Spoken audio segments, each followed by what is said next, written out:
guys, welcome back to Thinkerous. My name's Deo and I've got my weekly update here for you on all things e-commerce. News came in from the e-commerce Bytes blog that eBay have updated their parameters around block buyers. We all know there's some pain in the ass customers that you never want to deal with again, and well, usually just add them to your block buyers list and wipe your hands of them, and this prevents them making any more purchases. But in the past, you'd still been able to receive messages from them. Seems as though eBay have made an unannounced change preventing messages from these block buyers getting through to sellers. And unfortunately, that just throws fuel on the fire. In that if you've got a customer that's already really high maintenance and being a bit of a pain, they'll also feel like they're being ghosted by the seller, which is leading to an increase in negative feedbacks and bad metrics for the seller. From a buyer's point of view, they only see a "you are blocked" message when they try to buy an item, but they don't see anything when they send messages through. So this can be quite frustrating. So I'd probably suggest, even in the interim, maybe copy your blocked buyers list into a text file and just delete everything from your blocked buyers list, because you might have a customer there who you've blocked because they've been a pain. They might be trying to get through to you, and if they can't get through to you, they're more likely to leave some horrible metrics for you. So you'd much rather hear from a bad buyer rather than not hear from them and end up with bad metrics. So yeah, definitely look into that.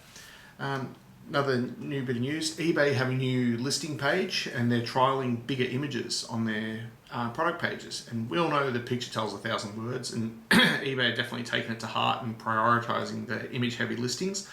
My good friend Tim Davies from Zealous made a good post about this update, which I'll link in the show notes, and we're both on the same page. We really like it. Images with better quality and bigger size will always account for more conversions and also less chance of a significantly not as described strike due to this increased confidence for the buyer. The more data and the more images you have, it always is going to be of benefit to the seller and makes life much easier for the buyer.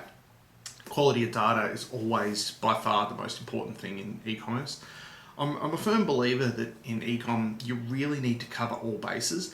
You should describe a product like there's no photographs, and you should photograph a product like there's no description. You want everything to be able to stand alone and really keep the customers as happy as possible. And the best way to keep people happy is to give them as much info and descriptions and images before they even purchase the product. It's so much more important than good customer service after sales.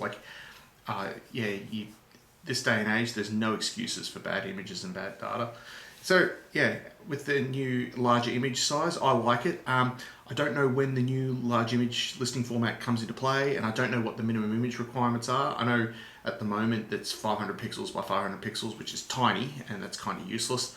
I'm sure eBay's minimum requirements for the larger one will probably be about 1200 by 1200, but only time will tell. As soon as I get any updates, I'll definitely let you guys know. Speaking of data and listing quality, another part of eCom that's really booming is video.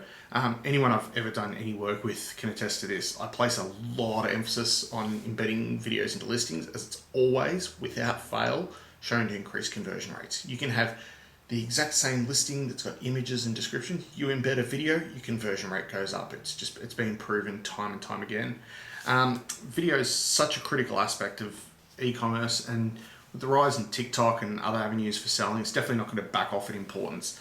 I found a fantastic article on the BigCommerce website. I was browsing the BigCommerce website for info. I found a good article that actually has some really good examples of video getting used in e-commerce, as well as some decent tips and strategies and whatnot. Links are in the show notes, and I definitely suggest checking it out if you're even halfway serious about selling in e-com. Yep, so if you know anyone that might benefit from anything in this podcast, just feel free to share it with them, either on Apple Podcasts or Spotify or YouTube. However you want to get to them is fine by me. Any suggestions, requests or complaints, just go across to thinkerous.com and let me know through the contact page. That's all for this week, and thanks to some of the emails rolling in already. I've got some more ammunition for my next podcast. So yeah, stay tuned for that one, and thanks so much for listening to Thinkerous. Cheers.